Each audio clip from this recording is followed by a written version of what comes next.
power of a story is the story itself.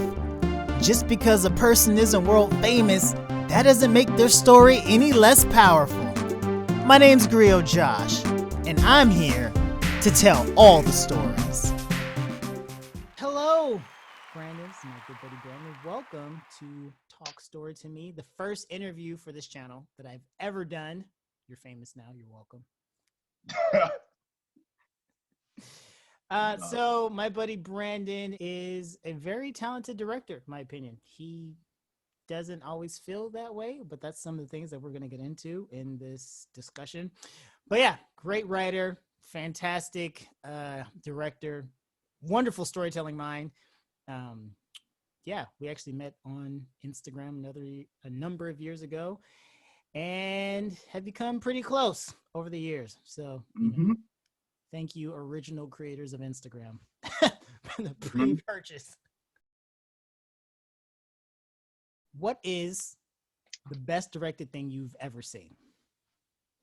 Best directed thing I've ever seen? Wow. Okay, so I condensed it to about, I want to say 5.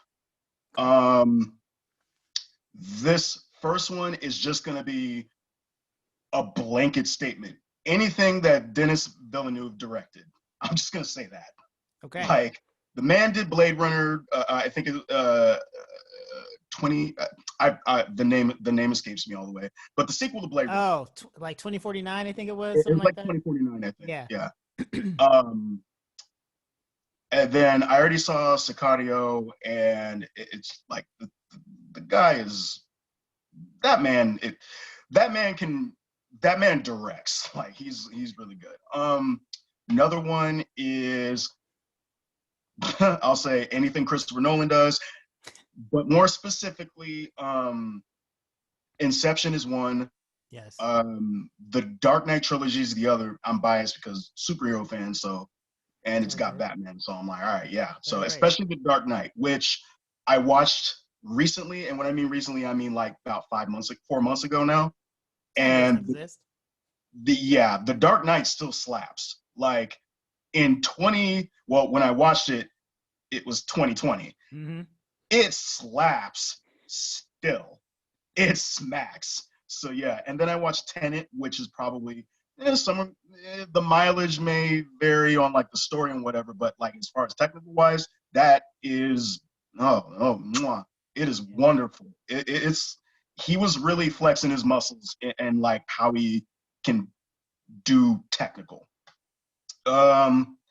Another, and this is more on the writing side, and I can't really name too many names because I don't know them all, but I will say Misha Green, who ran Lovecraft Country. Yes. That's probably one of the best shows I've watched. Yeah. Yeah, that's probably one of the best shows I've watched. Like, yeah, like just the fact that she was able to get that thing made. Everyone who wrote the show, directed the show, just like all of that was really good. And then, so where am I at? I'm at 3 so far. So next one is everyone involved with the Watchmen TV show. I was waiting for that one. I knew that was coming. Oh yeah, because it was on that list. Yeah. Bro, you think I'm gonna leave that alone? Especially the person who did episode 6. I forget the name, but everything about episode 6 was probably the most. It was the most art house and yet the most introspective concept of what a superhero is, and also the fact that it deconstructs it and says, it'd be easier.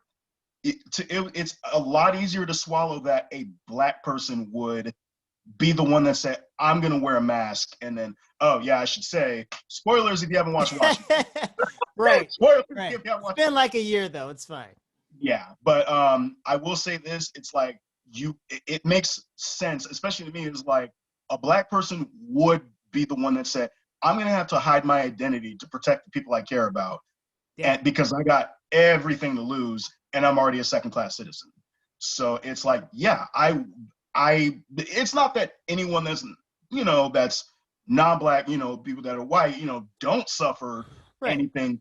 But the era that they're showing it in, and it's Right. specifically about racism, yeah. So definitely like Damon Lindelof, and everyone who's working on that, mad props.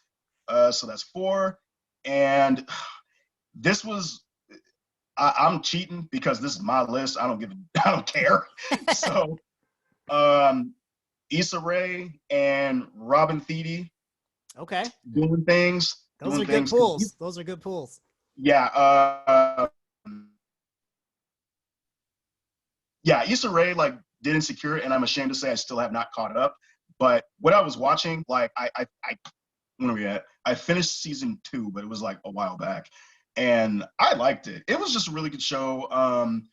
It was definitely nice to see especially watching the perspective of a black woman, like on a show like that. Just like dating life, relationships, ideals, all that stuff, and it was Yeah. good because it's like even I've noticed it. It was like you see like when there's like, oh, well, we're gonna make the first person of color or the first black person that will be headlining this. It's like it's usually a black man. So, and I'm not saying it's wrong to like cast a black man. That's not Right. my No, no, problem. of It's course. just that you know a lot of times it's like black women will get overwritten. Because it's like because there was a good line in Lovecraft Country which really hit me, and it's like I'm not a woman, so I couldn't. I can empathize with it, but I can never truly understand. But she said, I don't know what's harder, being black or being a woman. Right. And when you have a society where even black men will betray and the rapper Jadena said it best. It's like even black men will betray black women to get prosperity, by patriarchy and whatever. So it's like Yeah. it's a whole lot. But yeah, a lot of like these black women they be knocking it out, man. Like they be knocking it out. I still gotta watch I May Destroy You, and it's on HBO Max, but Oh yeah. I haven't checked that out yet either. I'm not That's a ready. really extreme story. Yeah. I was like, I can't. My heart's not ready for that Yeah, yet. yeah, because I already watched. Oh yeah, people who did Black Mirror. I'm gonna say that Oh, because whatever. Yeah, because it's Black Mirror. Black That Mirror makes made me sense. have an emotional crisis. I was like, what is happening? Yeah. But Yeah. it's a very good show. It's a very good show. So yeah, I would say those. So like between writing, the creative ideal, and then directing, like all of them, like all those brothers and sisters, I think are really Okay. So yeah. So we got your top 5, technically 6 directors, and things that you consider to be the best directed things you've seen. So actually, piggybacking on that note, then Piggy. I felt like I said Picky. Piggybacking on good. that note. Darling Nikki. um what are when you're watching something, so like I'm between the two of us, like I focus more on like writing, like I think in scenes, like written scenes and descriptions, and you think in like visually. We've had so many conversations about this. Yeah. um so I know if I'm watching something, like there's certain things that I look for. I'm like, this is really well written, even if I disagree with what the story is or where they take it. I'm like, this is well Right. written. So like, if you're watching something, what are you don't have to. I'm sure it's a long list. You don't have to do an exhaustive list, but like, what are a few things where you're like, this is really well directed, regardless of whether you like it or not. Like you'd be like, I don't really like this movie, but yo, that how they came into that shot, that angle, like I don't speak Yeah. visual language, obviously. um, but yeah, you know what I mean. Oh man. I'll throw this out. Michael Bay does not make movies for people that want a good story. Okay. Like he doesn't. I mean, the only Michael Bay movie that actually had a really good story was The Rock. That was probably The Rock and Bad Boys. So like the first Yeah. 2 movies he did, and then The Island was interesting. But then once Bad Boys 2 and Transformers came, it was just like, and Yeah, God, he went off. he allows so many problematic things in those movies, and that, oh boy. And it's like I look back at them now, and I'm like, nah. Yeah, No. yeah. But the man knows how to, like, just speaking from like his technical eye, when he does carnage. Like, Mm. it's wild. However, I will say I can't really focus on it, and it's been harder and harder to watch like scenes of his movies because I'm just like I'm not in that mode anymore. It's like because it's very detailed, but it's also very chaotic to the point where it's like there's so much nonsense happening at once, and Mm. it's like in an action scene, and if there's one thing that is become has become like a peeve of mine, and we're talking specifically about action scenes, is I need to be able to see the action. I need to be able to see if they're fighting hand to hand. I don't want to see like a million quick cuts, Yeah. like in Taken or in all three Taken movies. Yeah, yeah, It's yeah. like I want to see the actor. You can do like I mean, obviously there's editing choices and whatever, Right. which But is like totally fine. Daredevil, the famous hallway scene, like you saw all of that. Yeah, but also it's like it's unfair to have that standard because there's the idea of money, there's the idea of time, the Sure. choreography, because that takes a long time to put together. Yeah. That being said, all three John Wick movies had some of the best action I've ever seen in American films. So, You are you a know, Wick fan, yes. yeah, the John Wick movies, like, boy, like, the stories are basic, but I also think they're probably really interesting world building movies. Okay, Um, I've heard that. Oh, you and a couple other people have been like John yeah. Wick's world building is like Uh, amazing. Yeah, there's a writer. He does a. He's one of the duo in Fat Man Beyond. He goes on with Kevin Smith, and he said a really good statement about John Wick 2 that I felt was very, very, very accurate. And it was that it's basically world building for dummies. Like, and I'm Huh. thinking, wow, yeah, no, this really does, and not in an insulting way. It was just kind of like, damn, like this, Yeah. So man. expand on that for like if someone's like world building for dummies. What does that mean? Like, what does that mean? Um, from what I got out of it, it was like you're able to establish these characters. You're basically building a history that you didn't even see. Like Mm. basically, the John Wick films feel like John Wick 6, 7, and 8. Instead of it being like the origin story, like it's like the origin story took place off screen, and Yeah. it's like now you're seeing like you're seeing like it's like Star Wars. It's like if you did the second trilogy of or I'm sorry, the third trilogy of Star Wars. I got to get that right. If you did No, this you third meant Star it. Wars, Second trilogy, but there was no third trilogy. There were three movies. Anyways, we're not here for this. yeah, the third Star Wars trilogy, coherency or not, whatever, but Yeah. like, and they were well fleshed out in their own movies, Hmm. but the originals like A New Hope, Empire Strikes Back and Return of the Jedi never existed. They just had to be kind of built up that way. Yeah. Kind of like that. It's like you're establishing these characters, but you're giving them a lived in history. And it kind of gets spotty. It really depends. And also, like, I'm not the best a person to really ask on like writing and stuff like that Sure, sure. because yeah, so it's like I can only go by my sensibility. So Yeah. with action, um it's like coherency, and then also like in regards to John Wick, it's like it was able to build a universe pretty much from the ground up without having any kind of origin story. It's just like bam, they're there. There's no reason to be there, and I think Yeah. that's the thing that I think you can kind of benefit from. You can just if you just can just make an interesting concept, Hmm. you can have like the Daredevil show. Daredevil just existed. Yeah. Even though he was like in the proto phase, he just existed. And I think it was starting to get kind of old that you kept seeing origin stories. I think the mileage was starting to run low Yeah. once Iron Man slipped through. Then it's like then everyone else started showing up. Then it was like okay, Yeah. We gotta get this. I'm getting tired of seeing origin stories, bro. Let's just get this going. Doctor Strange kind of felt like it. You kind of needed to. Yeah. You kind of No, needed to do that origin.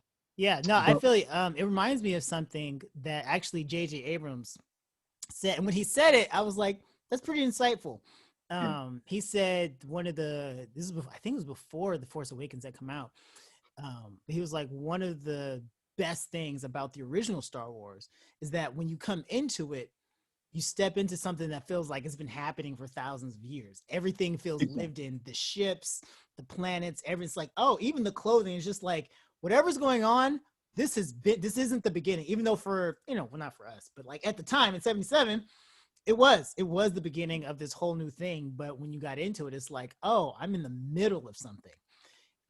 And so, yeah, seeing that trick of being able to make people feel like they're in the middle when they're really at the beginning is very important. Yeah, and fun fact, like well, you know, because I've told you that I've been working on an X-Men story. I would like to what I'd like to see in the X-Men universe in the MCU, and that is running under the same formula. It's like they already existed, you Yeah. know, because yeah, it's one of those things where I was like, well, where have the X-Men been all this time? And it's like doing their own thing, dude. They're a marginalized group, like like Yeah. Oh no. Yeah. We're gonna talk about that. We're coming to that. okay. Yeah.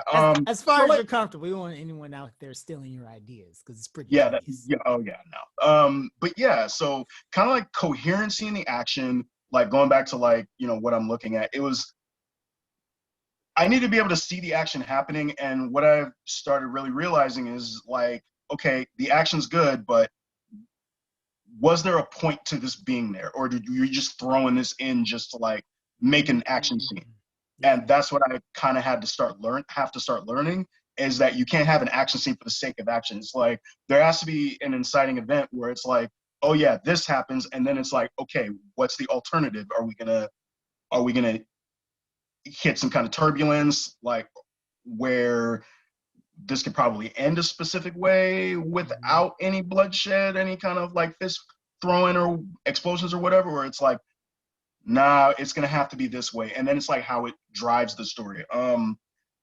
Then also it's like, how does this make sense emotionally? Like, what's the emotional state of the character, Hmm. or like what's the motivation of the character? So going back to Wonder Woman 84, like with Diana as a child, it was like there was a clear goal. It was like she knew what she wanted, but then when what happened at the beginning of that movie, it was kind of Yeah. like there was a lesson in that already. And I was like, okay, all right. So the lesson right here is going to be pretty much the overall theme for her character going out. So I'm Yeah. like, all right, cool. I like that. But it was told in such a thrilling way where it Hmm. was like you have this well shot action scene that was gorgeous and whatever. Rest of the movie, whatever. If people don't like it, people don't Yeah. like it.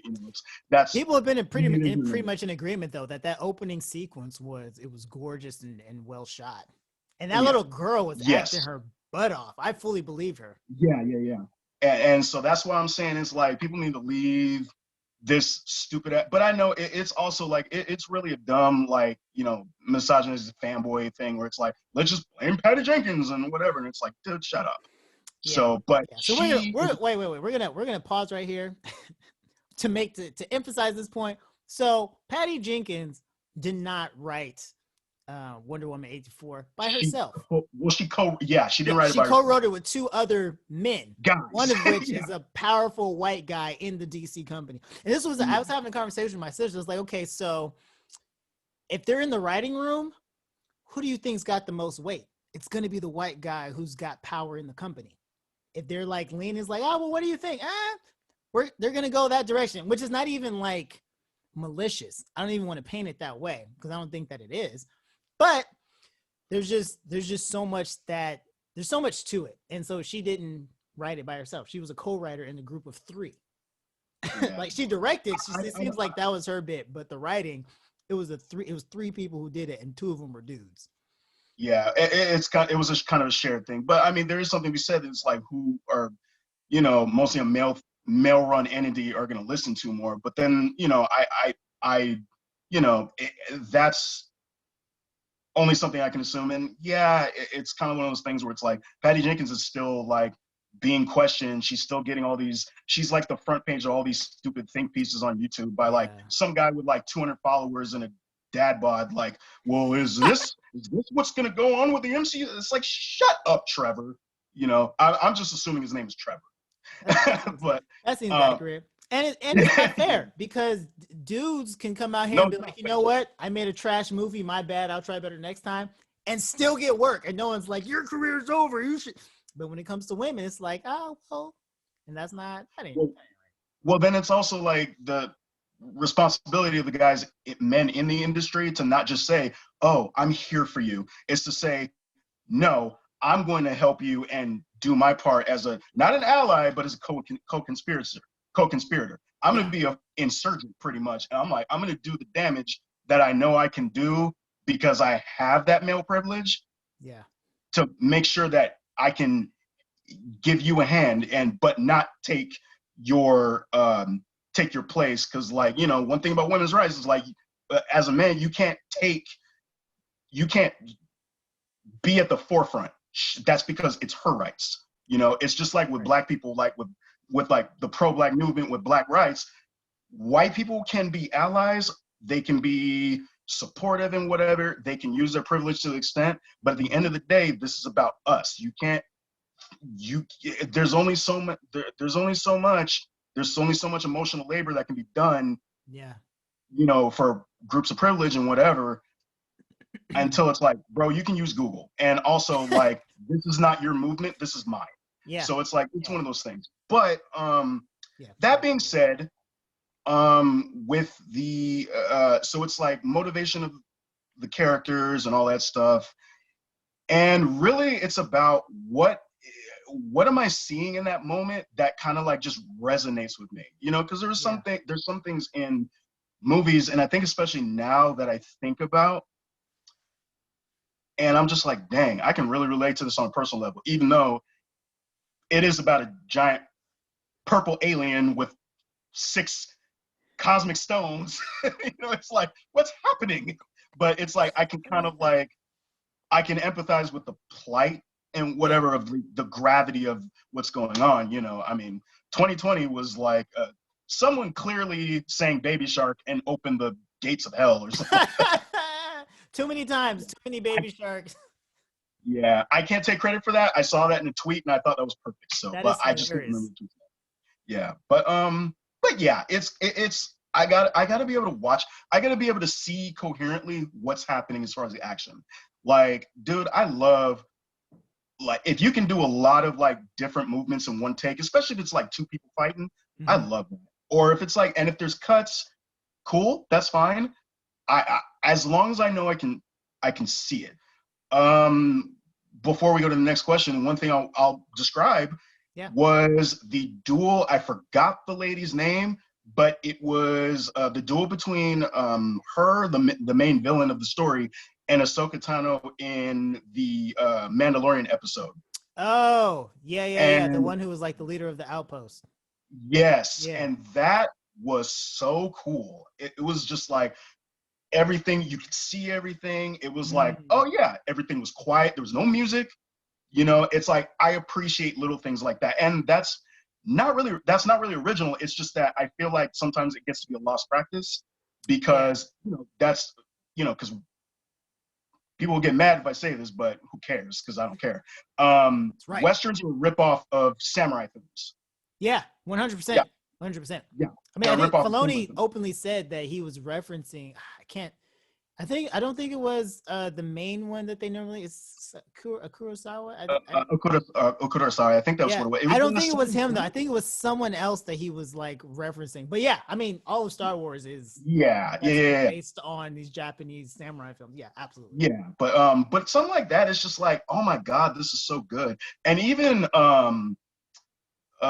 spoilers, if you have, I'm gonna say it 3 times. Spoilers. All right, good, we done. The fight between my man Uncle Leonard. I always call Moff Gideon Uncle Leonard because he looked like someone's uncle. he always that is it, but my man Moff Gideon versus Mando, and I'm just like, this fight was cool. I was not let down by that fight, and I was kind of afraid that duel was not going to be as good, but I was like, no, this was great. And the biggest flex that I saw was when Mando blocks the staff goes backward and he kicks it, and then Yes. he blocks it again. I was like, yeah, when he kicked that was tight. I was like, boy, if you don't get that sauce, if you That don't was get tight. that sauce, my man Mando was killing it. That was tight. Yeah. I couldn't even hate on that. I was like, you know what, that was fine. Yeah, because you hate on my man Den a lot, and I'm just like, bro, Dude, he bro is can't a fight. very He spent 2 seasons as a feared Mandalorian getting his butt whipped up one wall and down the other. Because I rewatched a lot of those episodes, and I'm like, well, some of those times he got whooped, I was like, yeah, I wouldn't probably fare well either. You know, I mean, like, he lost his first battle a, against the Jawas. Let's not. Yeah, you're fighting a Mudhorn, and I'm like, bro, you gonna punch their way out of that? Mudhorn, totally different. But I'm like, you lost to some Jawas. Anyways, we're not here to talk about that. But anyway, so yeah. Although it was cool to see Luke, I was happy about that. Spoiler: I hope everyone's seen The Mandalorian. If not, you've been on the internet because that's been out for a while. I was really hoping for Mace Windu, but then I was kind of like, nah. This is just me. I was like, I just want another black person in this. But I wanted it to be Mace Windu so bad. I was like, that would have been the sickest return of all time. But then again, when I had to think about it, I was like, oh, green lightsaber. Oh no, it's not Mace. No. Yeah. Now, if we saw it was a purple lightsaber, then it was like, oh no. Dude, I would have peed on myself. I was like, oh snap. Yeah, but no, Luke was gangster as like the last Dark Trooper he did. He didn't even bother using that saber. He was just like, nah, come here. Yeah, and they just squeezed him. I was like, boy, yeah, man, we gotta talk about something else. I'm too hyped right now. Better get to these other questions. Sir. Yeah, that was great. Staying there briefly. So when I first saw that, I was disappointed. I was like, why is it Luke? Like, that's such a, these are my notes. Why is it Luke? It's just, that's easy. I felt like it was the easy way out. But then I was like sitting with it. I was like, I don't know. And then my sister watched it and she called me. She was like, oh my God. And I was like, well, maybe it was. And so I rewatched the episode again the next day. And when Luke came out, I was a kid again. I was like, it's the same moment when I saw in Return of the Jedi, when he shows up in the hood and it's like, oh, this Luke means business. He ain't here for training. He's not here because he's confused. He's here to just put the smack down on people. Yeah. And I was with it. The second time I watched, I was like, you know what? I'm happy. And the score, this is not even what this discussion is about. The score of that episode, like, Ludwig was in his bag. He killed that every step of the way. I was blown. That was his best scoring out of both seasons by far. Actually, to piggyback on that, if it has a really good score in any scene, that gets me. There's certain times where it's like the score of a movie, I'll like look it up on Spotify and then randomly I'll just listen to it. Yeah. Like dead serious. I don't know how many times I've listened to the score, Alan Silvestri's Avengers theme, like from Endgame and Infinity War. And to this day, I still feel like he should have won an Oscar for Endgame. I don't care what these snobby people say. It's like, boy, that score was amazing. Especially really the portal scene. It was like just hearing it without having to see anything. That was enough to like get me emotional, because there's something about that, like that military horn, and like Captain America's like breathing hard. He's just tired, and it's like he sees T'Challa and T'Challa's like, it's gonna be all right. We got you. Yeah. And then everyone shows up and it's like, it's beautiful. And then the same thing with Ludwig. Is it Ludwig? I'm gonna butcher his name. Ludwig Göransson, I think. I don't know. It's not Göransson. I think it's Göransson, because the same dude that did Black Panther. Yes, I'm just gonna call him dope ass guy who scored something. But when he did the Luke Skywalker fight, it was like, yo, it's like you can feel like you feel that like it was just different. It felt so different. It didn't feel like there was times where I was like, is this still a Star Wars show? Yeah. It felt so like different, and that's what kind of like, because you know how I feel about Star Wars, especially after the new trilogy, I was turned off. And then watching The Mandalorian, I was like, okay, I can get on board with this. And then I haven't been disappointed. So with that like scoring. So like all of that is like a perfect storm to like a really good scene, especially if it's hype, even if it's like a song that already shows up. Yeah. You know, like that already existed. Like nothing gets me hyped more than seeing Thor go full God mode and they play that I forgot what that song is, and it's It's gonna like a make me rock mad. song, isn't it? Yes, yes, yes, Yeah. yes, yes. And it's my own girl's favorite song. And it was that, and I think um Blade 2 did it with Crystal Method's Name of the Game. Okay. Yeah, Captain Marvel did it with I'm Just a Girl. It's like some about like when you have a song that like Yeah. really fits with the character, it's like it's so and watch them beating down people, it's fun. Like Yeah. it's real fun. Yeah. Yeah. Yeah. Oh, yeah, that's cool. Anyways, okay, so let's let's move along. So we talked about like I more so think from a writing standpoint, in between talking to you and like a couple of my other friends, both my sisters are artists. I've been trying to think more visually in terms of storytelling, just to be a better storyteller. Because I'm like, stories aren't Right. just black and white words on the page. Um, but you, I feel like, are I'll say this: you are a prodigy because you can direct really well and you can write really emotionally and you understand how story works. You have like the visual side and the writing side. And what I feel like is a really interesting question is how does having a director brain influence your writing? Simplest term is like, how would I feel if I was in this situation in real life? Basically. Okay. So you kind of like port yourself into the character.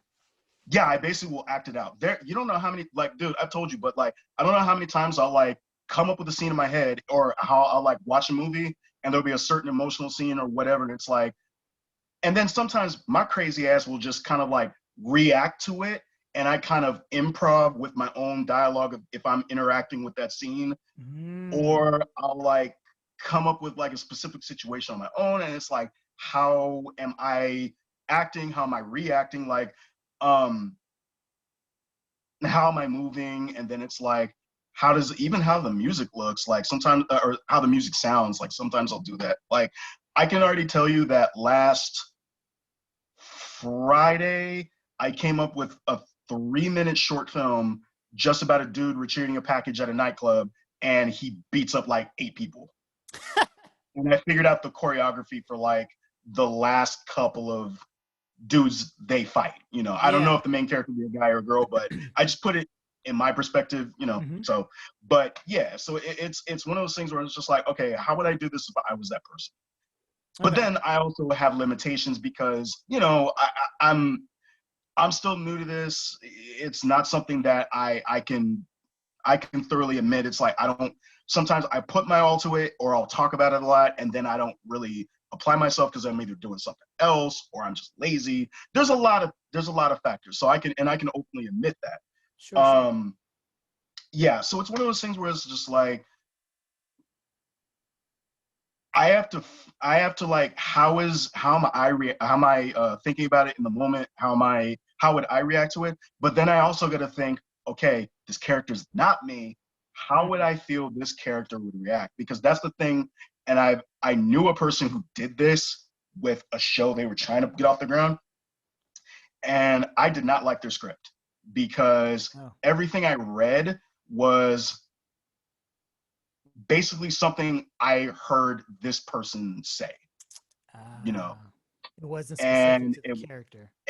yeah, it felt like something that I was like, dude, I'm hearing you say this. I'm not hearing, and it's like, well, and there was other problematic things about the story too, that I won't get into, but Yeah. it's one of those things where it's just like I have to be able to like kind of take myself out and think, okay, how would I react physically, emotionally, all that good stuff. But I'm also kind of like, okay, what's this person? How would this person, or how would I think this person would react physically, emotionally, all that good stuff. So it's kind of like, you know, just placing it in a real world setting, which is technically not a real world setting because it's still in my own head. Right. Just kind of grounding as best I can, you know. I don't know if that answers your question, but that's best I can do. Yeah, no, I feel you. So then when you're acting it out, again, starting from the visual perspective and you're improvising, you're like, okay, this is what the character's saying. Do you take your improv and then put that into the script? Like, what is that conversion between like, okay, I understand how this looks and this is what I'm putting on the page?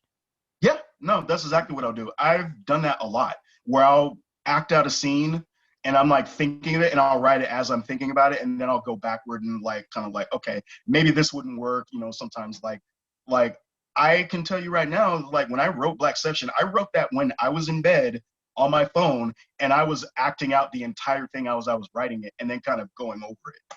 That is hilarious. So for people who don't know, but we did a mini series last year during the quarantine, and my man here did 3 episodes, wrote and directed. The first one was Blackception, and I'm gonna link to it somewhere in somewhere in the things. I'm gonna link to it, and I think everyone should watch it. You don't need to watch the rest of the show to understand Blackception, but it's such a phenomenal piece of art that he scripted and directed, even down to the editing. We were on Zoom together going through the editing. He's like, nope. Down to the music, he's like, nope. I need the music to come in here. We're gonna start here. Blackception's amazing. All right, I do have to say, like, what you just said makes sense, because I can watch Blackception and not have to understand anything about the rest of the story, about the show. Just watch that and it's like, oh, there's clearly a particular idea happening, but then you're also kind of like, oh, the point of the episode is like, oh, we're supposed to come up with an idea for a show. Right. Very simple, and then you have this D-bag that's like, I'm gonna make a self-serving idea about myself. And then it turns out to be something that's like introspective, but I cannot take credit because the original draft was completely different. And then when you went over it and you said something that really stuck to me and you said, find your voice. And I was like, oh my God. And that really, what you said was how, when I did the second draft for Blackception, that's how it turned out to be what it was. Because I heard that and I was like, that instantly was like, I know what to do. Yeah. So sometimes it's that outside motivation. So it's like, so I can't take credit for all of Blackception because you just by saying those 3 little words, you really got that fire burning. So I was I still owe Blackception to you, like just by your encouragement. However, the Halloween special, that was all me, bro. He did the Halloween special. I was hands off. He's like, yo, can I do this? I'm like, please, I am stressed the F out. I got too much. I went buck wild with that one. I was just like, but it worked. Again, Blackception and the Halloween special, we'll link to it, y'all. It's just great watching. And it's short. Like, it's not like 30 minutes long. Like, it's digestible. Yeah. Now, mind you, everyone that's gonna watch it, just let's be clear. It's like I'm not a professional. I'm making something fun. And my man's over here gave me the reins, and I was just like, I want to do this. And it's like I had to do it with the limitations that we all work with, but we made a thing.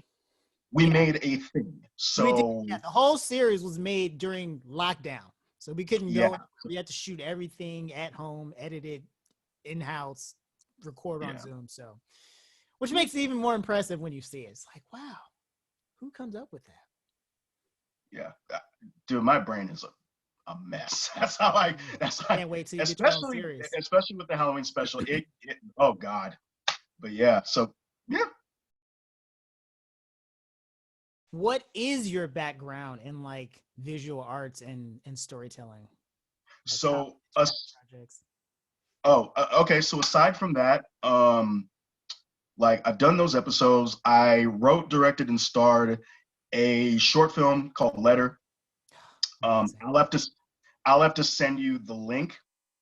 I rewatched that movie. I rewatched that short now, and I'm like, this is trash. Like, boy, I was watching, I'm like, man, this is so terrible. And I'm like, but also, That's the silent one, right? That's the ones you sent me before that I that was saw. the silent one. Yes, that was the silent one. He is underselling himself, y'all. That is a work of art. No, I watched it, and okay, I get it, I get it. But I was watching, and I'm like, this shot could have been so much better. This shot doesn't work. This music is awful. This doesn't work. And you know what? This is a valid criticism because my homeboy down south does does composition. He composes. Oh, when he watched it, he was like, dude, you did really good, but dude, no shade on your friend that made this, but this score is not that. And I was like, nah, it's terrible. I no. Yeah, I will thoroughly admit it.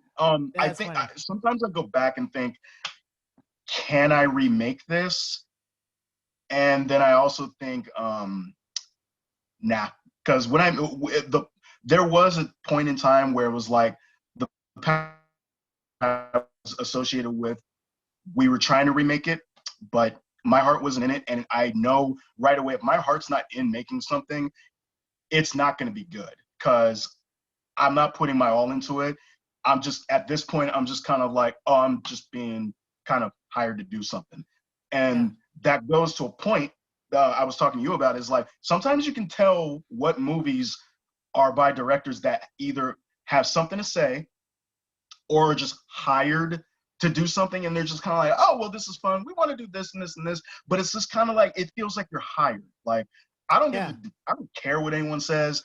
I really enjoyed Birds of Prey. It's not the perfect movie, but I understood what Kathy Yan was trying to say in that movie, and that's why it worked for me. And I was like, yes, like Black Panther, like thinking about it more and more and more.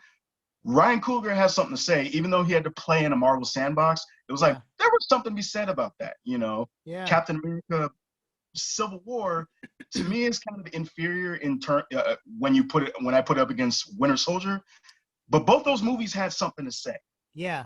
You know, hell, even Avengers Endgame, dude. Avengers Endgame. This is a almost $200 million movie with time travel and like superpower beings and all this wild nonsense.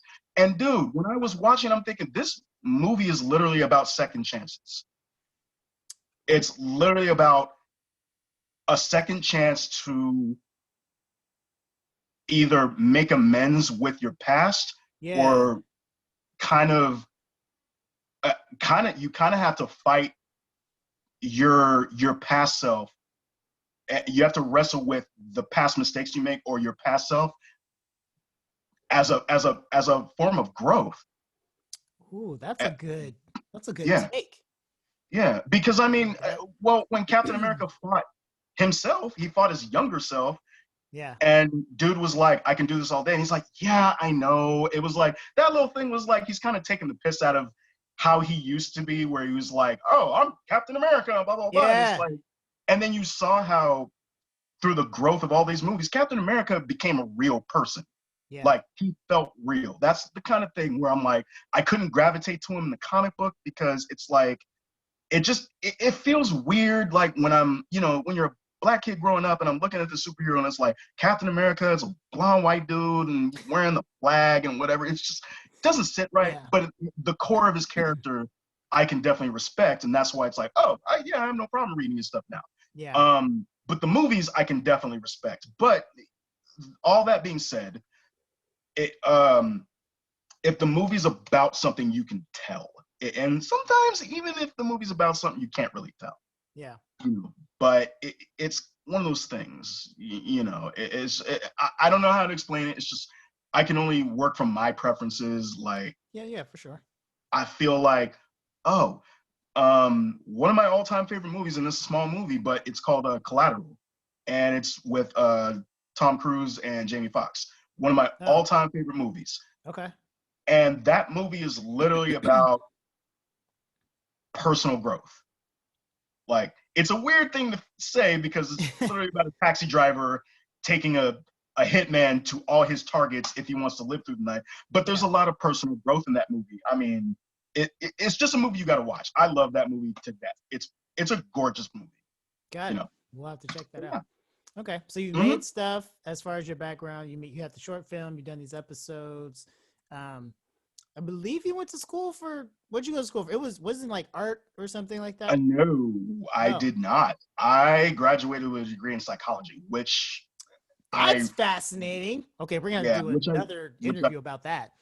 yeah, which I realized late in the game it just wasn't for me. Like Mhm. there's a lot of personal stuff I will never ever get into on a podcast. For So sure. unless I feel comfortable, but there's a lot of personal growth and a lot of personal things with why I picked that, and then trying to figure out exactly what because the one thing, and it goes to same thing with like how a movie is made. Like, are you making it with purpose?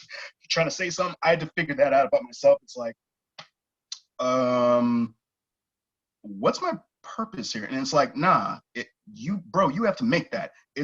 I don't like the idea that it's predetermined. Mm-hmm. You know, unless you want to go to on like to concepts of time and entropy and nonsense. But Sure, sure. I'm just kind of like, yo, like you have to kind of make your own purpose. But then Yeah. sometimes, outside factors will dictate, Yeah, but part of how that plays out. Yeah. yeah. So it took me a while, but I like the idea of being able to have visual art because I cosplayed for a time. Yeah.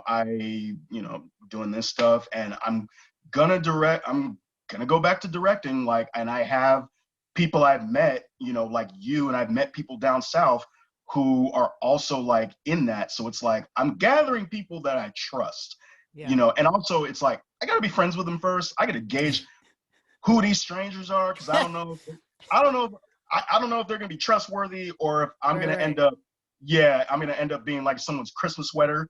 I don't know. So What happened to yeah, Brandon? I don't know. He disappeared. Started hanging out with Josh. All bad. yeah, it's like, oh, look at that. Is that a skin colored sweat? What's that from? It's from Versace. That's That looks hilarious. like, yeah. Then someone in the background's like, nah, that's Gucci. It's like, okay. Gucci Brandon on my skin.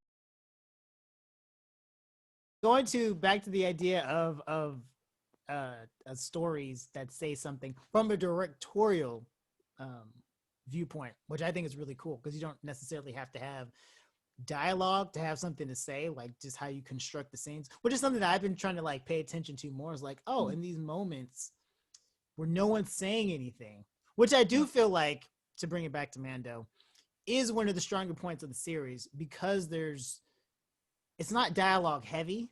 A lot of it is in the subtlety of like head movement. And even in the last episode, when he and Grogu had that moment, it was just like the music was low but perfect. Nobody said anything.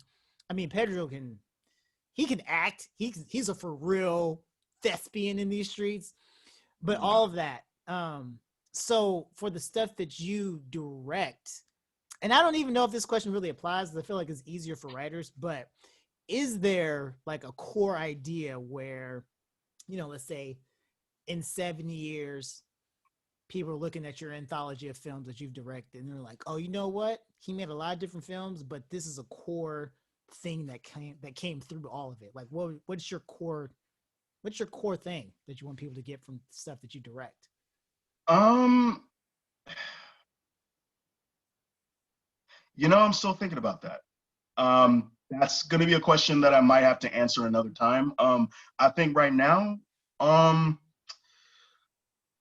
I'd probably say because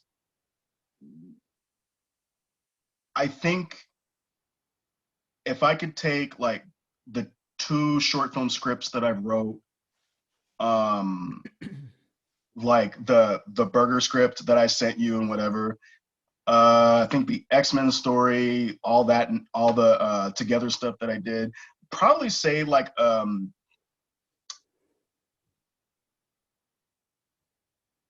this.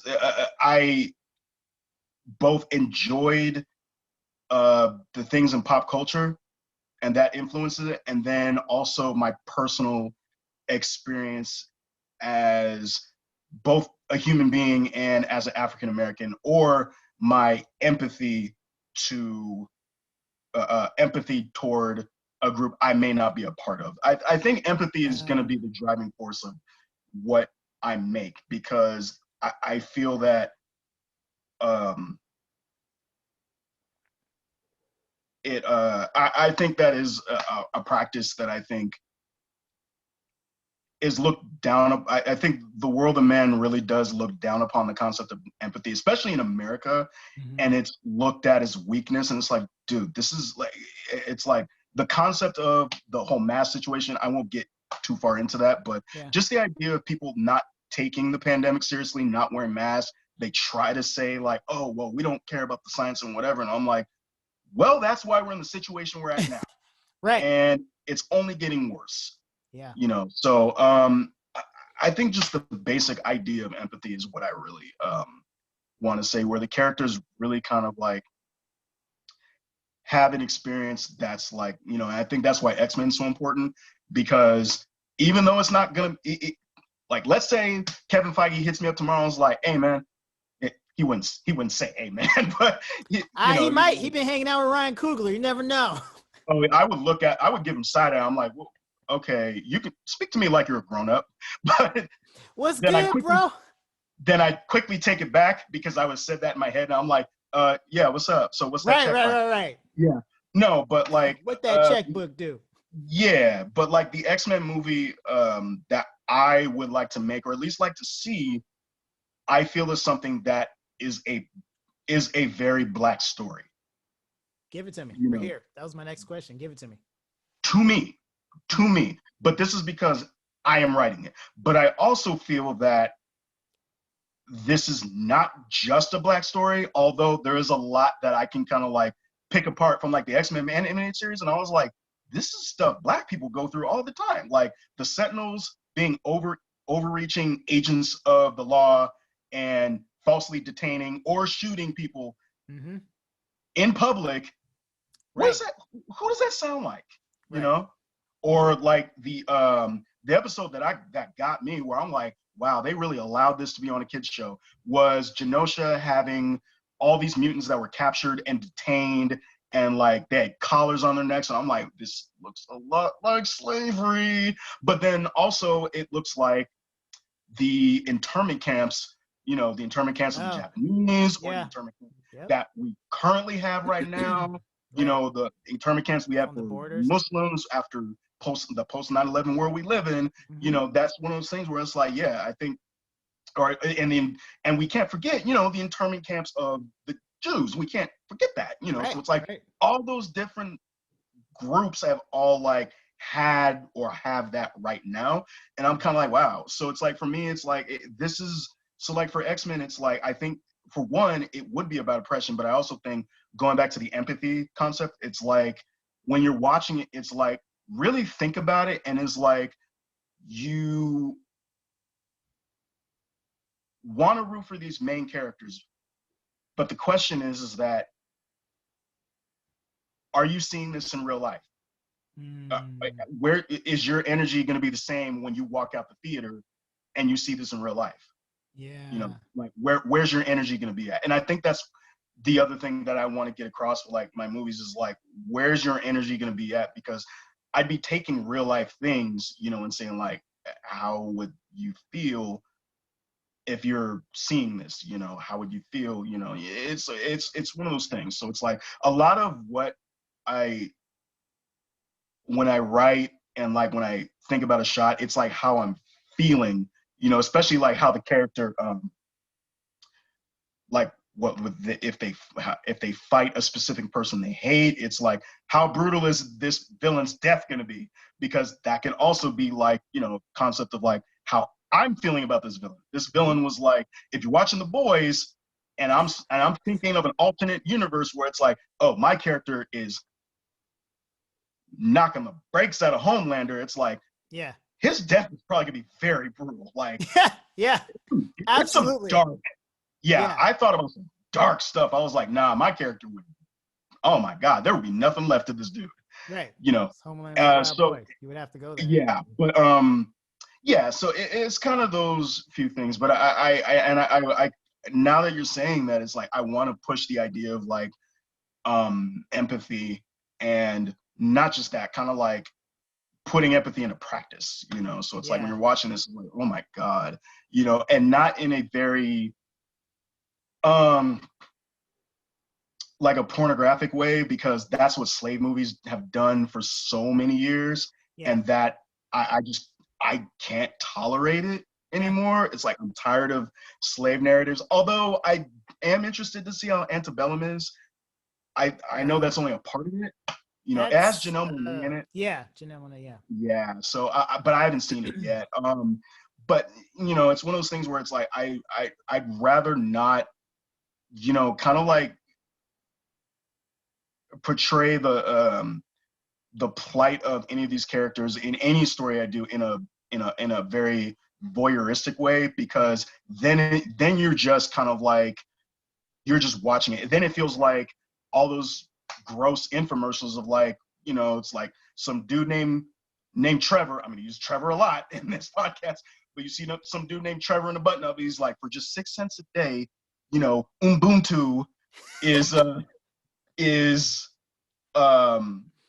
you know, can be fed and whatever, and they keep showing these shots of like these African kids with flies all over their faces, and it's like, you know, you can help someone. It's like, and there's a lot of that gross savior, that white saviorism, and that voyeuristic ideal, and not just with Black people in Africa, even though there's something to say about that too, but it's just that gross, like voyeuristic look at things like World War II movies.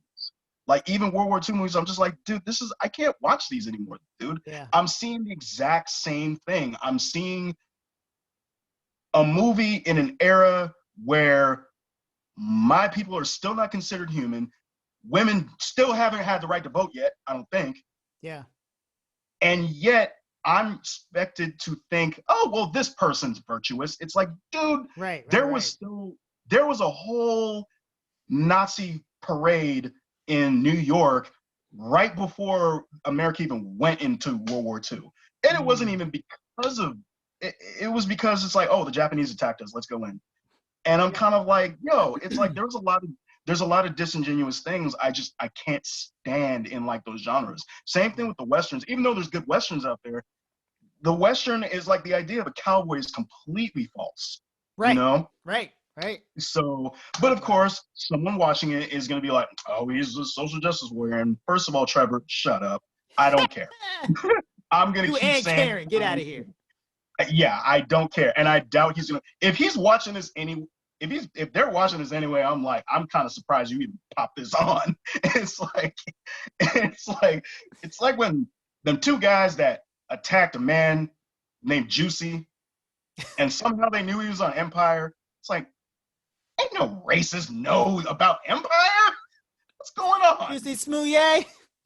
Yeah, he's a French actor, you know. But yeah, you know, that kind of stuff. Yeah. With that long-winded yeah. No, I feel you. I feel like the word pornographic, I feel like, was actually perfect. Audre Lorde has an essay called Power of the Erotic, or Uses the Erotic. It's a really long title. But in there, she talks about the power of eroticism beyond like sexual.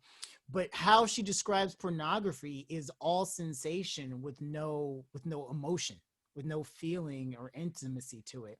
And that's essentially what you're talking about. It's like, oh, we can go and enjoy these movies, but it's all sensation. Like I don't actually feel anything real in this moment. It really is a pornographic experience. And you wanting to make movies that are not pornographic in that way, emotionally exploitative and pornographic in that way is, I think you hit the nail on the head with that description. And might I want to say something before we move on. I don't want to throw any shade at movies that are just action. Like I said, I'm a huge John Wick fan. Like those are like my all-time favorite movies. The Raid, if nobody has seen the Raid movies, Josh, you need to see The Raid. Oh my God. It's like fine charcuterie, man. It's just it's like a combination of brie, and then you got a little bit of, well, not Limburger, no one likes that, but you got like some Swiss, and then you got some whole wheat crackers, lightly salted, some grapes. Yeah. Oh my God, it's wonderful. Like the Raid and the Raid 2. I will tell you this much: the Raid is a pure action movie. Raid 2 is a crime drama, but it has like the same visceral kind of action. And another movie to watch is The Night Comes for Us. Mind you, they are all Night Comes for Us is on Netflix, so you don't have an excuse not to watch it. Perfect. The Night Comes for That's Us my next question. is an Indonesian movie. It's all Indonesian cast and whatever, and it's when you were bringing up the idea of like not necessarily in dialogue, but like emotion and whatever. There is a lot of it, but it's an action movie that feels like a horror movie. Ooh, Like okay. the death in this movie is very like, oh God, but it's also for the purpose of, and it's in the trailer, it's for protecting this child because they're sucked into this life where it's like, I am amongst all these monstrous people, and then there's one monstrous person that is willing to like, yeah, I gotta protect this kid. Yeah. And then it's just like, it's just literally Freddy versus Jason from there. So, but it's a very good movie. It's very well done. The action's great. So, like, something like that. Yeah, yeah. Word. Well, yeah, that's all great. We kind of came to the end of all the questions I had. We segued nicely, so I just let you roll with it. Right. Yeah, this was great. I already want to do a part 2 at some point down the line. Yeah, I'm down, man. I'm so down. Yeah, but thank you for being on the show. Before we go, any last thoughts, any parting words, any sage wisdom you want to bestow upon us? What my word is not gospel. I'm only speaking for myself. What? I brought you on because I thought you were Jesus. God. Yeah, people thought I was Jesus. If people found out I was Jesus, they'd be mad. And then watch some person that writes is like, this person who's an unknown director says he's Jesus. And then that ends up being a title article on We Got This Covered. Yeah, it's like some black man from Fresno thinks he's Jesus, and it's like, dude, that's not even remotely what not We Got This Covered. That's hilarious. Yeah, no, I knew you'd appreciate that reference, but I am absolutely not perfect. I'm just looking for. I just I like things. I want to make things. Want to make things about things, and I feel it's my responsibility to not only kind of infuse my experience because there's there's a general experience like from us being black, and then there's an experience for like being a black and being female. There's an experience of just being of all of that, or of being Asian, especially right now, with all this going on. There's an experience. I was talking to my own girl, and I was saying it was like the uptake in anti-Asian sentiment, and the anti-Armenian sentiment that was going on, the anti-Semitism that going on. Sensed a little anti-Semitism and one of my Jewish friends pointed this out in regards to like Wonder Woman with certain actors, and it made sense. And I was like, dang, yeah, okay, yeah. So it's one of those things where it's just like I feel it's my responsibility that I would represent people that may not necessarily look like me, but use my platform, but also the idea that the people that I want to represent should also be in the room with me, so that way their voice can be heard. Like the only example I'll make is like with my X-Men story, there's a character that I want to use in it named Armor, and she is a Japanese character. One of my close friends is Japanese, and we were talking about because she pointed out to me, and this really stuck out, and I thought this made a lot of sense. And it's no shade to any Chinese actor or Chinese filmmaking. It's just that a lot of times in America, the default is Chinese, and there's so many other Asian cultures. Yeah. There's so many types of Asian out there: dark skin, light skin, mid-tone, like different faiths and all that. And even like people considered like not Asian, like like I don't want to misrepresent them, but I know what you're saying. People from India, that's Asia. Yeah. So it's like, and like she was Kamala Harris, she crosses that overlay of Indian and things like Southeast Asian. Yeah. And my friend was like, it's like, it's not that I have a problem with like any Asian representative. It's just like sometimes I don't want certain only one sector to be the default, and I'm like, I think it should be everyone, which I agree. And there's a podcaster I listen to off and on. His name is Blurred Without Fear, and he said the most poignant thing I have ever heard, and I will reiterate what he said, is that representation is a river that everyone can drink from. There's enough for everybody. Ooh, you know, and I was like, dude, this man is spitting J. Cole bars right now. Like, that's hit good. me. Yeah. Representation is a river that everyone can drink from. Yeah. And I may be paraphrasing, but that's kind of what he said. Yeah. But I also feel that it's like, I think, and this goes back to empathy, is like, yes, I do want to share my Black experience. And there will be projects where it's like, it'll strictly be about the Black experience. For sure.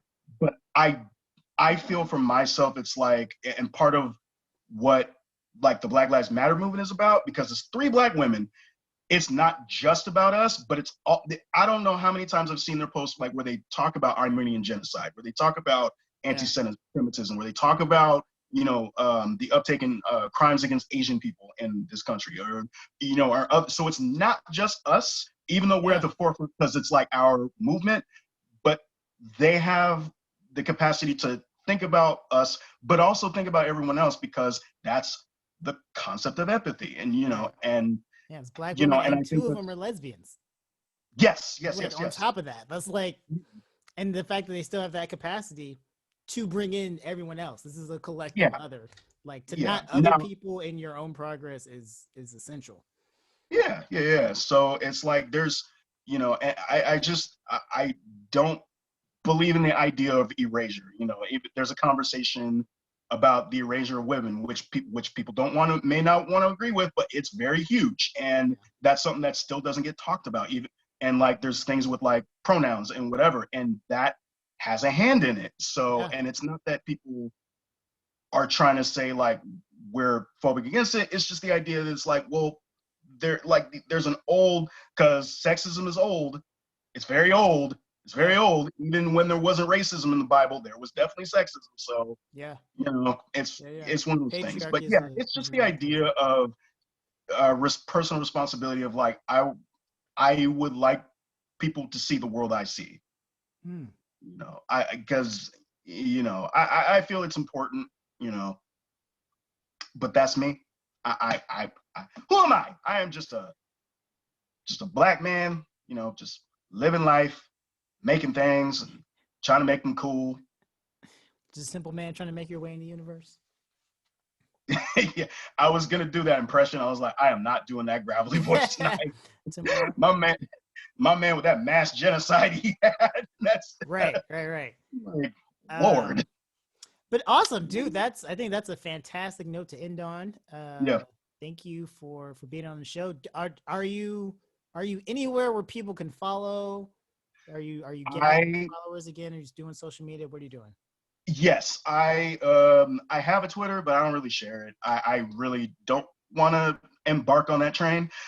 So, but I do have Instagram. I'm at Ebony Sabre, all one word, but Sabre is spelled S-A-B-R-E, all one word. It's mostly my art, and I hope you also like a lot of dank memes, because boy, my stories, I be wilding out. Man, yeah. If you are sensitive of heart, do not go into his stories. Yeah, I wild out. I will say some off the wall things, but when you look at my artwork, it's pretty prevalent. So it's at Ebony Sabre on Instagram, Ebony, and then S-A-B-R-E. So that's where I can be found at. Yeah. Awesome. Fantastic. You guys already know I am your host, the Griot Josh, at TSTM Griot Josh. Thank you for being on the show. And the last thing I just need to happen is for you to say, talk story to me. Talk story to me.